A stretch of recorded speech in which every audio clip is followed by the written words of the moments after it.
Shalom Bapak Ibu Saudara yang dikasihi Tuhan, selamat malam. Selamat bertemu kembali di dalam ibadah VIP Victory in Prayer pada malam hari ini. Sebelum kita mulai pujian penyembahan kita, mari kita bersatu di dalam doa. Bapa di dalam surga, kami bersyukur Tuhan untuk hari ini, di malam yang indah ini Tuhan, Engkau boleh persiapkan kami Tuhan, kami akan beribadah. Kiranya Engkau memimpin kami, tutup bungkus kami dengan kuasa darah Yesus, sehingga apa yang kami dengar pada malam hari ini, firman yang kami dengar, puji-pujian yang kami naikkan, doa-doa yang kami naikkan, kami percaya Tuhan, semua berharga di mata-Mu. Terima kasih Bapa, persiapkan kami semua, jemaat-Mu Tuhan, dimanapun kami berada, ada yang di rumah, di tempat pekerjaan, di luar kota, dimanapun mereka berada Tuhan, kami percaya Tuhan senantiasa melawat dan terjadi terobosan-terobosan yang baru di dalam kehidupan kami ya Bapa. Terima kasih Bapa dalam surga, hanya di dalam nama Tuhan Yesus Kristus kami sudah bersyukur dan berdoa. Haleluya, amin. Puji Tuhan, kita akan memuji Tuhan, kita percaya hanya Yesus sahabat kita yang berkorban bagi kita. Amin, terima kasih Tuhan. Terima kasih Bapa, kami tidak dapat menjauh dari kasih-Mu Tuhan. Terima kasih Yesus. Terima kasih Roh Kudus. Amin. Maka aku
doa syafaat. Terima kasih Bapa. Saat ini Tuhan kami bersatu hati. Kami mau bawa bangsa dan negara kami ke dalam tangan-Mu Tuhan. Kami percaya bangsa dan negara kami ini adalah bangsa yang Engkau sangat kasihi ya Bapa. Kami berdoa untuk pemimpin-pemimpin bangsa kami, Bapak Presiden kami, Wakil Presiden, seluruh jajaran menteri, badan legislatif, badan yudikatif ya Tuhan, gubernur, wali kota, bupati, camat, lurah, RW, RT semua Tuhan, dari yang tertinggi sampai yang terendah. Kami bawa dalam tangan-Mu Tuhan, curahkan roh yang takut akan Engkau, sehingga para pemimpin bangsa kami dapat bekerja bukan untuk kepentingan pribadi atau golongan tertentu, tetapi untuk kepentingan rakyat Indonesia ya Bapa. Kami percaya Tuhan, hujan pertobatan terjadi di bangsa Indonesia ini ya Bapa. Terima kasih Bapa di dalam surga, dan terjadi kebangunan rohani yang melanda seluruh rakyat Indonesia, baik yang di kota, di desa, di gunung dan di lembah Tuhan, semua dilawat oleh-Mu ya Bapa. Terima kasih Bapa di dalam surga. Kami mau berdoa juga Tuhan untuk Kongres Nasional WBI yang akan diadakan pada tanggal 10 sampai 12 Mei 2023 yang bertempat di GBI Mawar Saron Kelapa Gading. Kiranya Tuhan tolong untuk seluruh peserta yang akan hadir ya Bapa, tibakan mereka dengan tidak kurang suatu apapun, karena mereka semua berasal dari berbagai daerah. Mereka boleh ada di tempat di GBI Mawar Saron semua karena penyertaan-Mu ya Bapa. Berikan mereka kesehatan, kekuatan, juga untuk para panitia kesehatian hati ya Bapa, sehingga Kongres Nasional ini boleh berjalan dengan baik. Dan apapun yang menjadi keputusan Kongres Nasional ini, biarlah semua berasal daripada-Mu ya Tuhan. Terima kasih Bapa di dalam surga. Kami berdoa juga untuk pembicara yang akan hadir di dalam Kongres Nasional ini. Biarlah Tuhan persiapkan hamba-hamba-Mu ya Bapa. Pakai mereka, lidah mulut mereka ya Bapa. Biarlah mereka benar-benar menyampaikan isi hati-Mu ya Bapa. Terima kasih Bapa di dalam surga. Kami mau berdoa juga untuk sidang raya Sinode GBI ke-17 yang akan diadakan di Sentul tanggal 23 sampai 25 Agustus tahun 2023. Kami percaya juga Tuhan memberkati hamba-hamba-Mu. Dari manapun mereka berada, mereka juga boleh tiba dengan tidak kurang suatu apapun. Dan juga Tuhan berkati acara ini dari awal, pertengahan hingga akhir. Juga segala keputusan-keputusan yang akan diambil, kami percaya Tuhan campur tangan sehingga semua mendatangkan damai sejahtera. Terima kasih Bapa di dalam surga. Kami berdoa juga untuk generasi muda yang ada di Indonesia.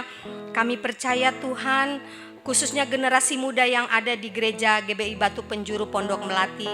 Kami percaya mereka ada dalam perlindungan-Mu ya Tuhan.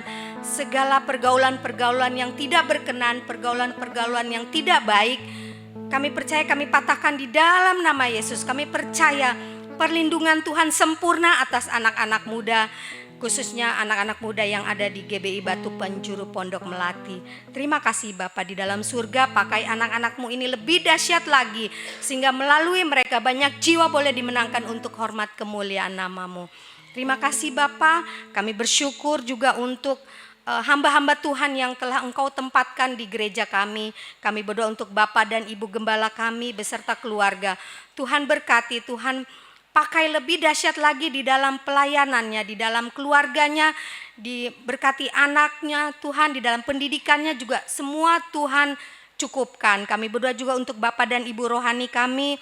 Kami percaya juga Bapak Ibu rohani kami ada dalam tangan-Mu ya Bapak. Tuhan berikan kesehatan, kekuatan, hikmat, marifat, sehingga Bapak Ibu rohani kami tetap kuat berjalan bersama dengan Engkau ya Bapak. Kami berdoa juga untuk Bapak dan Ibu Kristian, juga Tuhan mau pakai mereka. Tuhan berkati keluarga ini Tuhan, pakai lebih dahsyat lagi, dan nama Tuhan yang dipermuliakan. Kami berdoa untuk para penatua, diaken, para pengurus komisi, dan para aktivis yang melayani di gereja kami ya Bapak. Siapapun mereka, kami percaya Tuhan sudah percayakan mereka untuk melayani. Karena itu Tuhan akan perlengkapi terus dengan perlengkapan-perlengkapan rohani yang selalu baru. Sehingga melalui pelayanannya juga Tuhan banyak jiwa boleh dimenangkan untuk hormat kemuliaan-Mu. Engkau berkati seluruh keluarga pelayanannya, pekerjaannya ya Bapa. Terima kasih Bapa di dalam surga. Kami berdoa juga untuk daerah-daerah yang kami adopsi sebagai mitra misi. Kami serahkan juga Bapak Tata yang berada di Tanjung Sari, Sumedang. Kami berdoa juga untuk Bapak Saiful yang ada di Ciparai, Bandung. Untuk Bapak Pendeta Abraham Alatubir di Saparua, Maluku. Untuk Ibu Pendeta Hana Suparmi di Kranji, Seibetung, Kalimantan Barat. Kami serahkan juga Bapak Pendeta Denny Rosali yang berada di Palu, Sulawesi Tengah.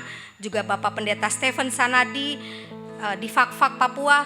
Kami percaya Tuhan tangan kasih-Mu selalu beserta dengan hamba-hamba-Mu ini ya Bapak. Tuhan berkati pelayanannya, berkati keluarganya, berkati jemaatnya ya Tuhan. Hidup mereka kami percaya ada dalam tangan kasih Tuhan. Tuhan cukupkan segala apa yang mereka perlukan. Sehingga melalui hamba-hamba-Mu ini Tuhan juga mereka dapat menjangkau jiwa bagi hormat kemuliaan nama-Mu. Terima kasih Bapa di dalam surga.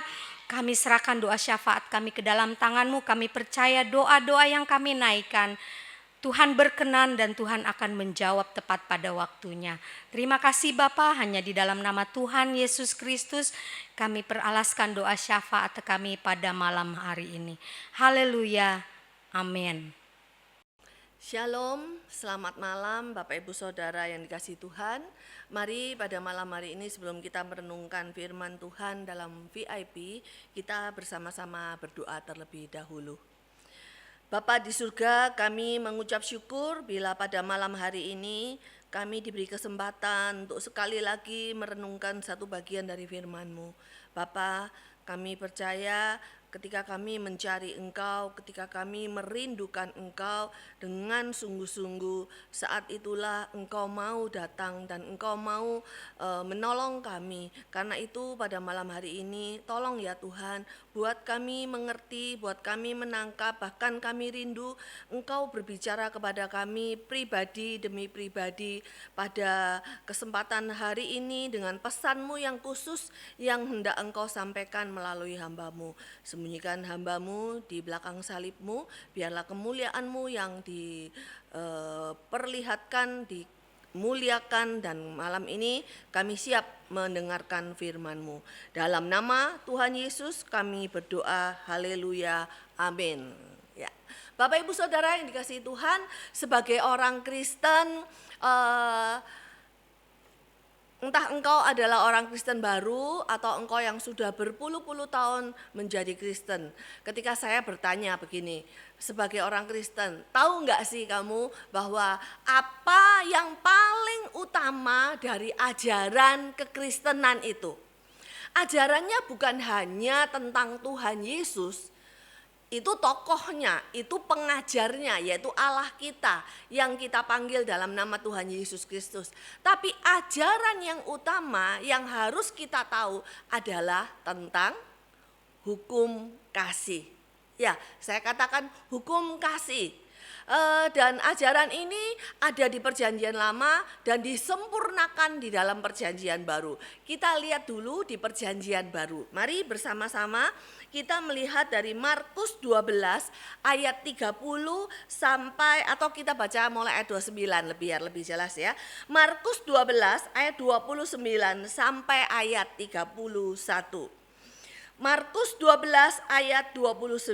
Jawab Yesus, hukum yang terutama ialah, dengarlah hai orang Israel, Tuhan Allah kita, Tuhan itu Esa. Kasihilah Tuhan Allahmu dengan segenap hatimu dan dengan segenap jiwamu dan dengan segenap akal budimu dan dengan segenap kekuatanmu. Dan hukum yang kedua ialah, kasihilah sesamamu manusia seperti dirimu sendiri. Tidak ada hukum lain yang lebih utama daripada kedua hukum ini. Nah, inilah yang disebut dengan hukum kasih. Hukum kasih yang terutama dan yang pertama adalah sering kita dengar, tapi hari ini saya mau mengingatkan kembali Bapak Ibu Saudara, hukum yang pertama dan yang terutama adalah mengasihi Allah. Mengasihi Allah itu berhubungan erat dengan mengasihi manusia, yaitu hukum kedua.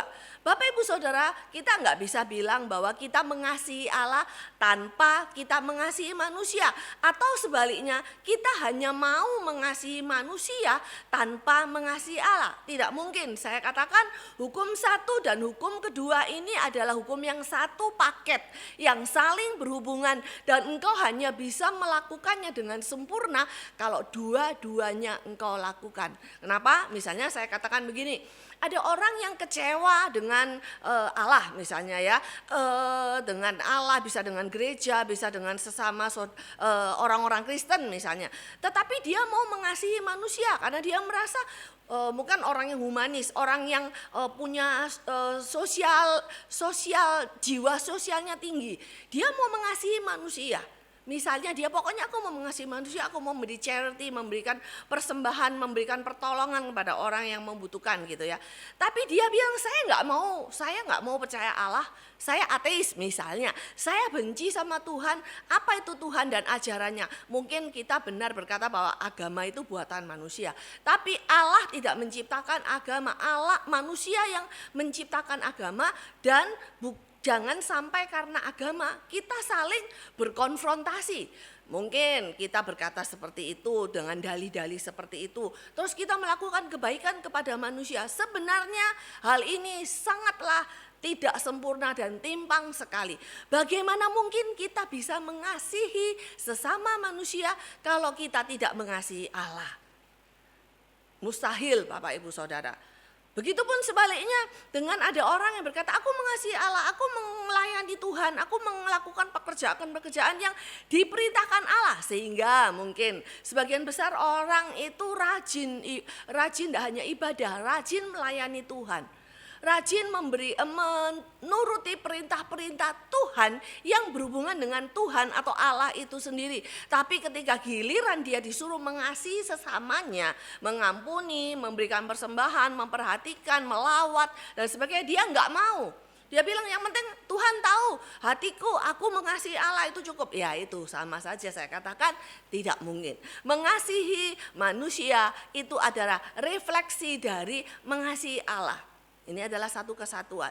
Tidak bisa orang ketika dia mengasihi Allah, terus kemudian dia mengasihi Allah, mengasihi manusia dengan baik atau sempurna. Pasti saya katakan, pasti ada sesuatu yang mau dia capai dengan mengasihi manusia itu. Misalnya dia memberikan sembako, membagikan atau menolong orang yang membutuhkan, memberikan pinjaman misalnya, itu kan dia bilang dia itu cukup mengasihi manusia. Tapi ketika dia tidak mengasihi Allah, mungkin ketika dia membagikan sembako atau menolong sesama itu dia lakukan karena dia ada maksud tertentu, ada sebuah tujuan yang disembunyikan di balik kata-kata saya mengasihi Allah. Nah itu Bapak Ibu Saudara, Jemaat GBI Batu Penjuru tentu ingat pada bulan Maret yang lalu kita sudah berbicara mengenai kebaikan, perbuatan baik, kebaikan hati atau perbuatan baik kita.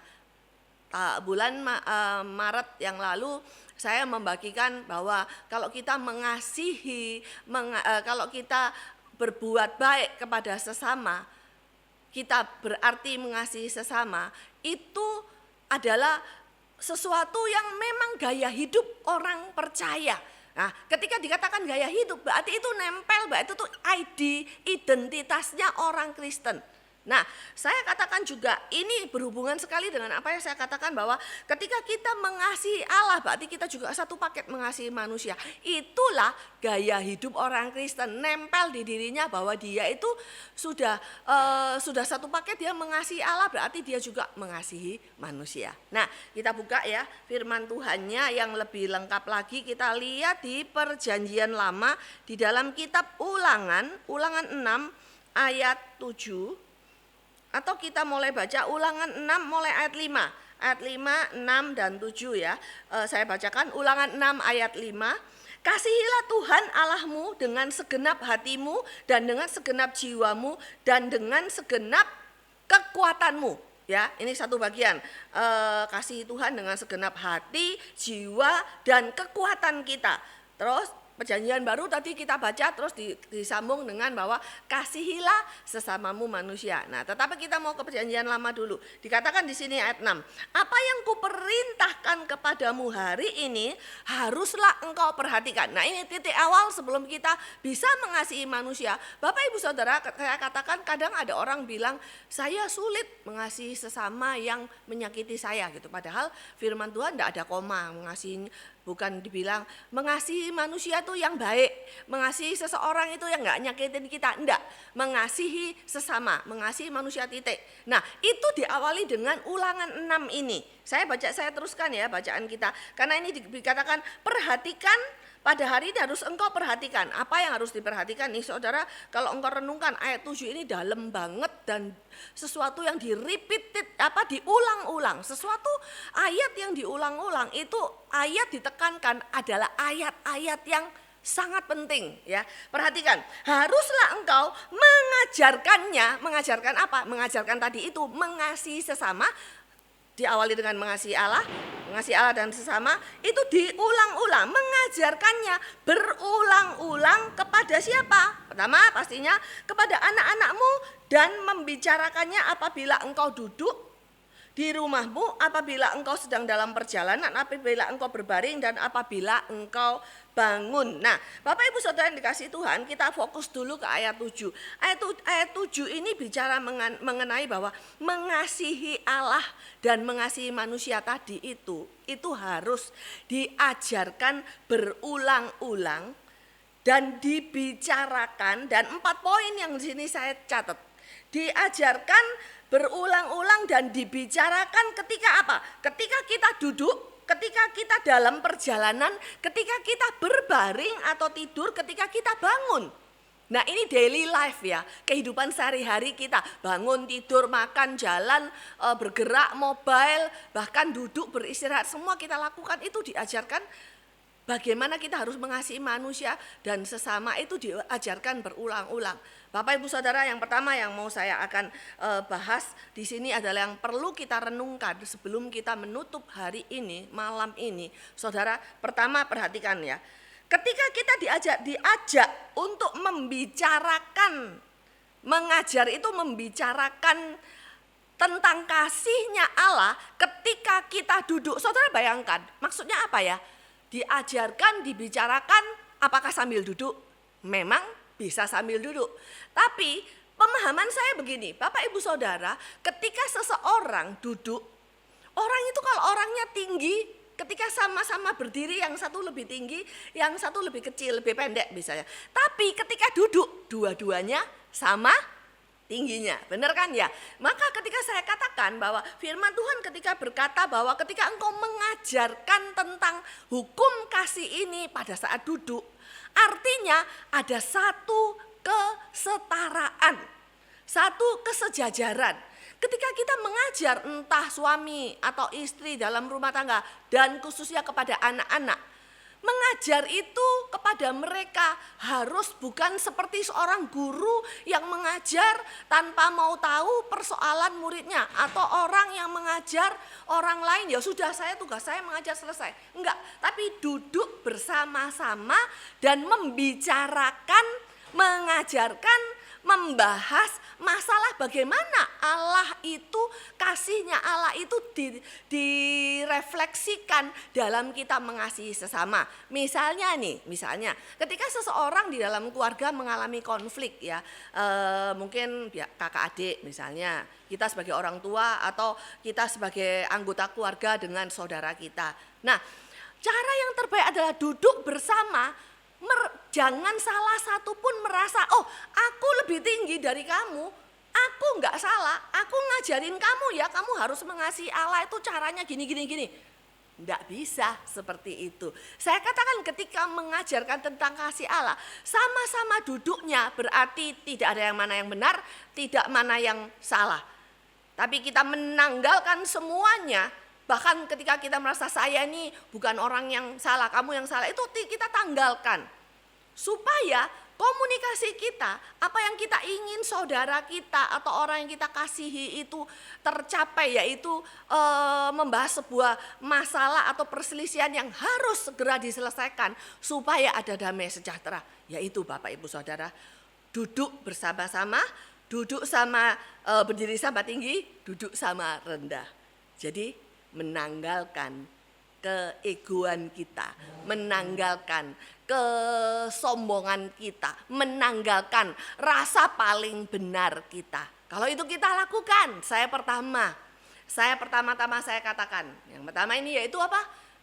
Damai sejahtera itu tercapai, hukum kasih itu tersampaikan. Tidak cuma diajarkan, kita pun sedang belajar untuk mengasihi. Ya, mungkin flashback sebentar, bagaimana kita kalau bulan Maret yang lalu mengenai kebaikan hati itu diajarkan atau perbuatan baik itu dilakukan terhadap orang yang paling dekat terlebih dahulu. Pertama-tama yang terdekat adalah suami atau istri, anak-anak, keluarga inti, kemudian baru keluarga besar, baru kemudian kalau kita keluarga Batu Penjuru atau keluarga kawan segereja, kawan sepelayanan, kawan atau saudara seiman, itu dulu. Baru kemudian kita bisa lebih sempurna lagi mengasihi orang di luar yang seiman. Itu yang saya katakan bahwa circle pertemanan, circle keluarga inti itu dulu sasaran kita untuk kita berbuat baik. Itu bulan Maret. Dan bulan ini pun saya katakan bahwa bagaimana kita bisa mengajarkan dan mencapai melakukan hukum kasih itu menjadi sempurna. Yaitu tadi Bapak Ibu Saudara, kasihi dulu, ajarkan dulu, bicarakan dulu orang-orang terdekat kita. Anak-anak kita, suami istri, saudara seiman kita. Praktekkan itu dulu. Percuma kita mengasihi, kita bilang mengasihi, kita memberi, kita charity, kita berbuat baik, kita melakukan semua seperti kita katakan, oh ini aku sudah melakukan perintah Allah, hukum Allah bahwa aku mengasihi Allah dan sesama. Tapi kita tidak mengasihi keluarga kita. Tapi kita tidak mengampuni atau meminta ampun, meminta maaf atas kesalahan-kesalahan kita pada orang-orang terdekat kita. Sekali lagi saya akan menceritakan sebuah kisah, saudara, tentang seorang anak, ya, seorang anak yang ya biasalah anak yang mungkin seringkali anak remaja seringkali berselisih paham dengan orang tuanya, dengan mamanya misalnya. Dia terus selalu ketika dia berbuat kesalahan, dia merasa mamanya selalu marah-marah, ngomel-ngomel. Biasalah ibu-ibu gitu ya, katanya mak-mak gitu ya. Nah, selalu ngomelin anaknya. Anak remaja ini selalu kesel dan merasa mama ini tidak pernah ngerti perasaan aku sebagai anak remaja, sebagai anak muda. Mama ini kerjanya cuma melarang-larang. Sampai akhirnya dalam sebuah cerita analogi ini ya, dan bisa jadi sebuah kejadian yang kita juga lakukan. Lalu anak ini kabur dari rumah karena kesal, dia merasa mama tidak mengerti aku, mama tidak mengasihi aku, mama cuma mikirin diri sendiri bla bla bla gitu ya.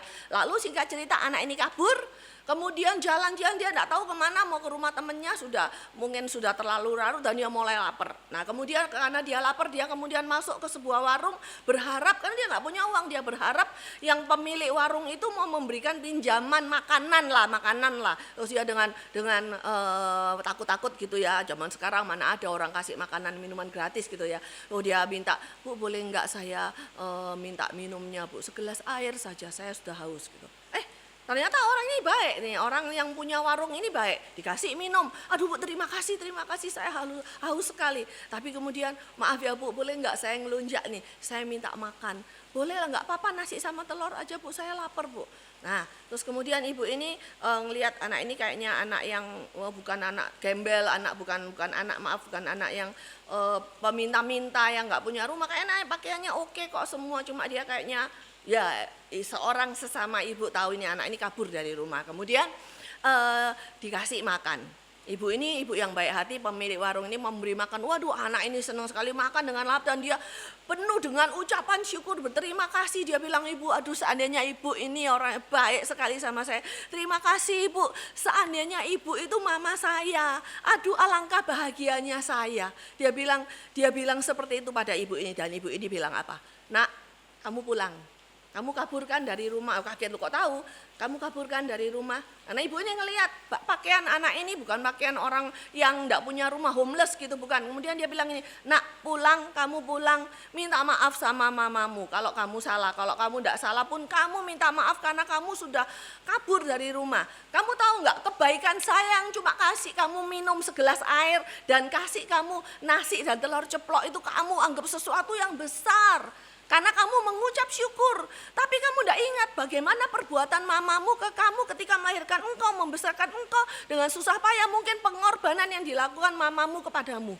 Karena itu saya katakan pulang nak, dan mengucap syukur, peluk mamamu, minta maaf, minta ampun. Karena itulah yang akan membuat hidupmu bahagia. Nah, Bapak Ibu Saudara, seperti itulah yang perumpamaan atau cerita yang seperti itulah yang saya maksud dengan bahwa kasihilah sesamamu manusia dan diaplikasikan dengan kasihi dahulu orang-orang terdekatmu. Itu yang saya katakan ketika kita mempraktekkan hukum Allah, mengasihi Allah dan mengasihi manusia, otomatis ketika kita memiliki kesalahan, kita mau minta maaf, minta ampun. Begitupun ketika orang yang, apalagi nih ya, orang yang kita kasihi melakukan kesalahan, menurut kita kesalahan, entah itu salah apa enggak itu urusan kedua. Tapi yang pasti kita bilang orang itu salah, mama, papa, saudara kita, kakak, adik, oma, opa, siapapun orang terdekat, bahkan saudara seiman kita, itu kita wajib mengampuni, wajib minta ampun, wajib minta maaf. Karena itulah yang disebut dengan duduk membicarakan tentang kasih Allah. Nah, Bapak Ibu Saudara yang kasih Tuhan, ketika di sini dikatakan bahwa dalam perjalanan pun bukan hanya ketika kita jalan traveling, tapi ini ngomong soal mengampuni itu dinamika, dinamis sekali, bergerak terus. Ketika pada saatnya kita mungkin kesel, kita mungkin sulit mengampuni, izinkan hati kita dibuka untuk Tuhan. Roh Kudus mengalir dengan dinamisnya memasuki hati kita, kita akan dibersihkan. Kita mampu mengampuni, mampu mengasihi dengan sempurna. Dan ketika dikatakan ketika engkau berbaring, ini bicara mengenai orang berbaring mau tidur itu pasti suasana tenang. Nah, Bapak Ibu Saudara, ketika engkau berpikir engkau mau mengasihi Allah dan sesama, tenangkan dulu, cooling down dulu ketika ada masalah. Ketika engkau bilang, aku tidak bisa mengasihi orang itu, aku kesel banget, aku sakit banget. Saya katakan cooling down, berbaring, tenang dulu. Dan ketika tenang itulah izinkan Tuhan bekerja dan minta Tuhan memberikan kemampuan engkau untuk mengampuni dan untuk kalau perlu memang untuk minta ampun. Dan yang terakhir Bapak Ibu Saudara dikasihi Tuhan, dan di sini dikatakan yang terakhir ada dibicarakan, diajarkan berulang-ulang. Tadi sudah ketika duduk, ketika dalam perjalanan, ketika dalam berbaring. Yang terakhir ketika engkau bangun bicara apa? Bicara ketika mau memulai sesuatu, mau memulai aktivitas, bangun dari duduknya. Engkau santai-santai duduk, bangun dari duduk. Memulai kembali beraktivitas, bangun dari tidur kita, baru tidur kemudian bangun mau memulai aktivitas. Ini bicara mengenai bahwa ketika engkau mau mempraktekkan hukum kasih seperti Allah yang mau engkau lakukan, mengasihi Allah dan mengasihi sesama, ayo bangun, dimulai dari sekarang. Ketika hari ini engkau mendengarkan firman ini, sebelum engkau berbaring tidur, malam ini engkau tutup Apa yang engkau ingat, engkau lakukan. Bangun, ayo start from now. Lakukan, mengasihi Allah dan mengasihi manusia. Diawali dengan engkau menanggalkan semua kekesalan, kekecewaan, sakit hati, kepahitan. Dan mulai mengasihi, mengampuni bila perlu melepaskan pengampunan. Dan minta ampun. Jangan berkata begini, aku tidak salah kok aku minta ampun, aku tidak salah kok aku minta maaf. Enggak lah, bukan Bapak Ibu Saudara. Ketika engkau minta maaf, ketika engkau minta ampun, tidak harus menunggu engkau itu tidak salah dulu. Ketika kita berkata, aku tidak salah, belum tentu. Sekalipun engkau secara logika atau apapun engkau mungkin tidak salah. Tetapi perintah Tuhan tidak pakai koma. Perintah Tuhan mengatakan, kasihilah Tuhan Allahmu dengan segenap hatimu, dengan segenap jiwamu, dengan segenap kekuatanmu. Sekuat-kuatnya gitu, sekuat tenaga. Dan yang sama yaitu level kedua atau hukum kedua, kasihilah sesamamu manusia. Start from now, mulai dari sekarang. Kasihilah sesamamu manusia. Sebelum engkau berbaring sekali lagi, sebelum engkau mengakhiri hari ini, kasihilah sesamamu manusia. Apakah ada yang belum engkau bereskan? Masalah yang belum engkau bereskan? Berdoalah, minta ampun sama Tuhan, minta tolong pada Tuhan, kasih Tuhan. Tuhan kasih aku kekuatan untuk memulai besok hari yang baru. Kalau bisa sekarang telepon mungkin memulai rekonsiliasi. Berdamai dengan orang yang mungkin engkau sakiti atau engkau menyakiti. Gak bisa lah kadang orang kita bilang kita menyakiti orang, orang itu juga menyakiti kita. Ya sama dengan saling mengasihi. Menyakiti itu bisa saling menyakiti, gak bisa orang hanya kita disakiti terus kadang-kadang kita juga kepengen bales. Ya akhirnya saling menyakiti seperti itu.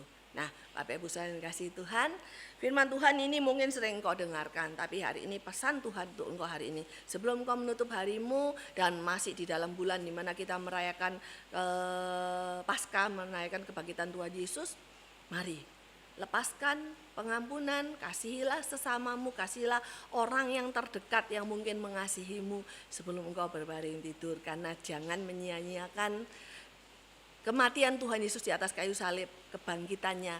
Dia sudah menang melawan kematian, engkau pun menang melawan egomu, melawan keakuan dirimu dengan sempurna ketika engkau praktekkan firman ini.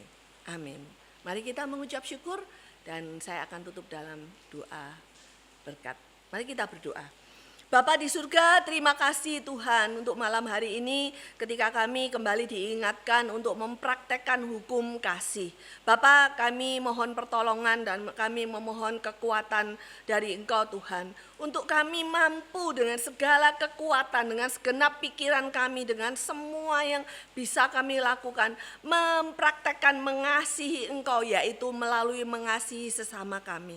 Mungkin kadang-kadang ketika ini saat ini kami mengalami teraniaya atau disakiti orang-orang di sekitar kami, orang-orang yang mungkin bahkan orang yang mengkhianati kami, rasanya sulit untuk memberikan pengampunan. Namun firman-Mu sudah mengajarkan ketika kami diajarkan untuk mengulang-ulang tentang kasih, hari ini kami mau mempraktekannya. Dan Tuhan kami percaya ketika orang-orang yang mentaati firman-Mu, Engkau akan membela kami dan Engkau menolong kami melepaskan satu persatu persoalan yang saat ini mungkin sedang kami alami. Terima kasih Tuhan, kami mengucap syukur untuk firman-Mu. Berkatilah setiap orang-orang yang hari ini mendengarkan firman-Mu, anak-anak-Mu dimanapun mereka berada. Biarlah kemenangan demi kemenangan ada pada kami. Kami mampu mengatasi semua persoalan kami. Bahkan pada malam hari ini ketika kami tidur dan berbaring, kami berbaring dengan damai sejahtera kami karena kami sudah menyelesaikan perkara kami. Terima kasih Tuhan Yesus untuk malam hari ini. Di dalam nama Tuhan Yesus kami berdoa. Haleluya. Amin.